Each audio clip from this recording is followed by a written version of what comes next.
Chair, a couple in my riding have had to shut down their business and are on CERB. They were shocked when their 16-year-old son also qualified and is receiving $8,000 on the basis of part-time work throughout his school year. Why is the government handing out a windfall to teenagers who are living at home while denying university students and ignoring seniors on fixed incomes? The Honourable Minister. Mr. Speaker, any particular, sorry, pardon me, I was getting an echo there. Any individual who has lost work for COVID reasons is entitled and eligible for the CERB, regardless of their personal circumstances. If you made $5,000 in the past year, if you are a resident in Canada, you qualify for the CERB. This is not a matter of differentiating between the personal circumstances of individuals, but acknowledging that many, many workers in different situations have lost their work or who've had their work significantly reduced because of COVID. Ms. Wagantall. Clearly, high school students would not have the same needs as university students and our seniors who are suffering at this time. The government's own findings on banning handguns and assault firearms states that in all cases, the data does not conclusively demonstrate that these handgun or assault weapon bans have led to reductions in gun violence. So why is the Prime Minister so bent on penalizing law-abiding firearms owners when he should be focusing on funding our CBSA officers first with the resources that they need to seize smuggled firearms at our borders? The Honourable Minister. Thank you very much, Mr. Speaker. And I note with some interest that when we brought forward legislation in a budget in the last 2 years to increase the number of officers at the border, the member officers voted against it. So I'm very pleased to hear that she now supports that. But let us be very clear. The evidence is overwhelming that these weapons are designed to be used and have been used to kill innocent people. And countries that adopt sensible gun policies, places like New Zealand, Australia, the United Kingdom, have all recognized that there's no place for these weapons in a civil society.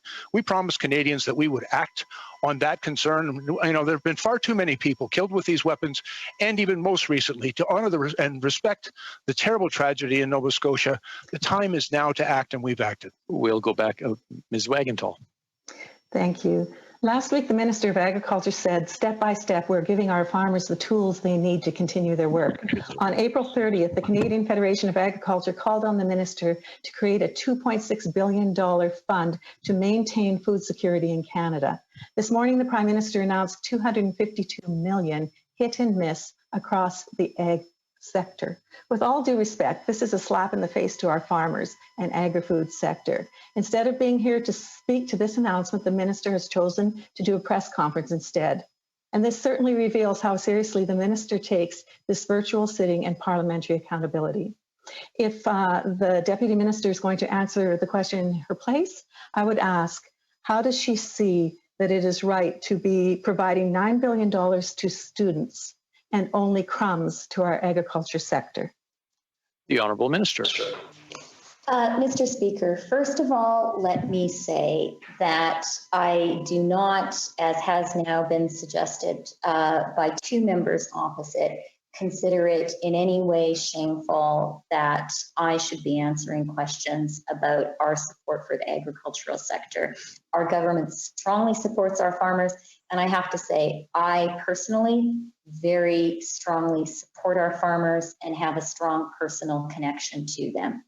$252 million of support is real and meaningful, and it is directed exactly where it is needed. It is directed at food processors, it is directed at beef and pork producers, it is directed at the dairy sector.